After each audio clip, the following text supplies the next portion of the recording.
échauffourées après le défilé, sans doute des gilets jaunes. La fête nationale doit-elle être une trêve ou est-ce que finalement c'est logique quand on fête la Révolution de siffler le président ? Je vais vous répondre, mais juste avant, je voudrais dire une chose. Je me demande où est Steve. Voilà, ça fait 25 jours maintenant que ce jeune Nantais a disparu après une charge de police. Le soir de la fête de la musique. Le soir de la fête de la musique, à 4h30. Des charges de police dont on voit maintenant sur toutes les vidéos qu'elles ont eu lieu avec des jeunes qui disaient derrière où il y a de l'eau, il y a de l'eau, il y a la Loire. Il y a une dizaine de jeunes qui sont tombés à l'eau. Ça fait 25 jours qu'on est sans nouvelles de lui.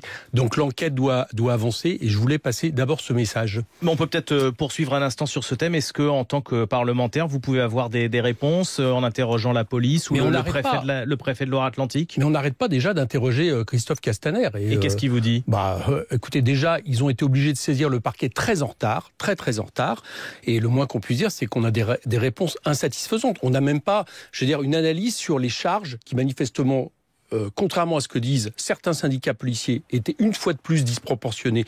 Comme ça a lieu c'est ce que dit le pays. syndicat FO Police. Oui, c'est ça, mais à chaque fois, c'est une couverture des hommes, de certains hommes sur place, sans même regarder les faits. Donc on a une espèce de vérité officielle établie par les syndicats. Je remarque même qu'il y a un syndicat Alliance qui a même menacé des juges récemment, des magistrats, si ceux-ci recouraient contre la police après les mobilisations des Gilets jaunes, et le ministère de l'Intérieur dit rien, et le ministère de la Justice dit rien. Donc je trouve que on n'est pas du tout, le gouvernement n'est pas du tout au niveau par rapport à la disparition d'un jeune qui a disparu quand même sur une situation bien précise, après des charges de police.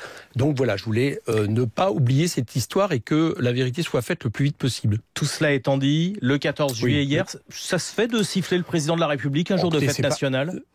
C'est pas nouveau, c'est déjà arrivé. Est-ce que c'est bien ? Écoutez, moi, j'ai pas à juger si c'est bien ou pas. Ce que je constate, c'est que Emmanuel Macron a une très très forte impopularité et qu'il y a des gens qui viennent à la fois fêter la Révolution française, le 14 juillet, je rappelle, c'est une révolution, et qui en même temps ne sont pas satisfaits du chef de l'État. C'est pas un drame, d'accord ? J'ai remarqué aussi que l'autre jour au stade, Emmanuel Macron, alors bon, les télés baissent un peu le son dans ces cas-là, mais a été aussi considérablement sifflé. C'est pas un drame. Ah non, c'est pas un drame qu'Emmanuel Macron se sifflé. On n'a pas un monarque. Il n'y a pas un crime de lèse-majesté. Donc voilà, il y a le 14 juillet. Je rappelle que le 14 juillet, c'est une cérémonie pas comme une autre. On est un pays né d'une révolution. C'est bien qu'à un moment donné, l'impulsion citoyenne, ce qui a fait cette révolution, continue à résonner dans le pays. On n'est pas tout de même dans un régime comparable à celui de Louis XVI. Ce qui me pose plus de problèmes, je vais venir là-dessus. Ce qui me pose plus de problème, c'est que 3 figures de gilets jaunes ont été arrêtées le matin, alors que toutes les images montrent, 2 ont été arrêtés en dehors de la zone qui était plus ou moins protégée, où les manifestations étaient interdites. Donc on ne peut même pas dire qu'il y a une manifestation.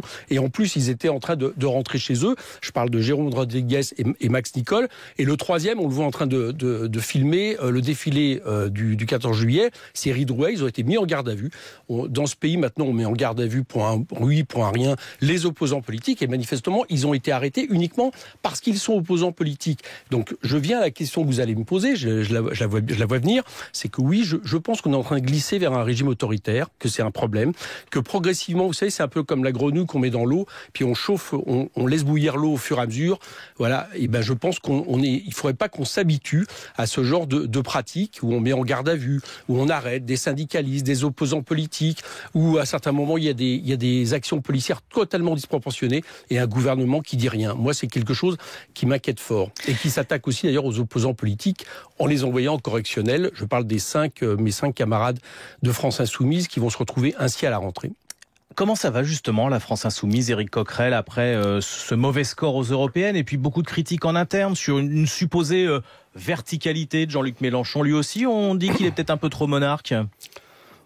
Oui, j'ai entendu ces critiques. Écoutez, il est tellement monarque que là, le France Insoumise avance bien, j'espère va remonter la pente, parce qu'effectivement, on a subi une défaite, faut le dire. Bon, là, il y a des mesures qui ont été prises, ça n'a pas de rapport avec ce qui nous est arrivé. Les questions de représentation, de démocratie en mouvement, c'est des choses que nous avions décidées avant, et très franchement, je crois que ça n'explique en rien notre mauvais résultat, loin de là. Il y a d'autres raisons plus importantes. Moi, je pense qu'on est dans un moment de recul au niveau européen de la mouvance qui est la nôtre, et malheureusement de continuité de progression de l'extrême droite. Ça me semble être ce qu'il faut analyser. Et Jean-Luc Mélenchon là est au Mexique. Il est parti, vous voyez, en Amérique latine faire une tournée, et le mouvement continue donc à tourner sans lui. Il l'a d'ailleurs voulu en mettant en place des hommes jeunes, des femmes jeunes, soit à la vice-présidence du groupe, soit à la tête de France Insoumise. Et vous voyez que pour un monarque, eh bien, il délègue largement. Donc non, je pense que ces critiques n'expliquent en rien ce qui nous est arrivé et qu'effectivement, nous devons étudier.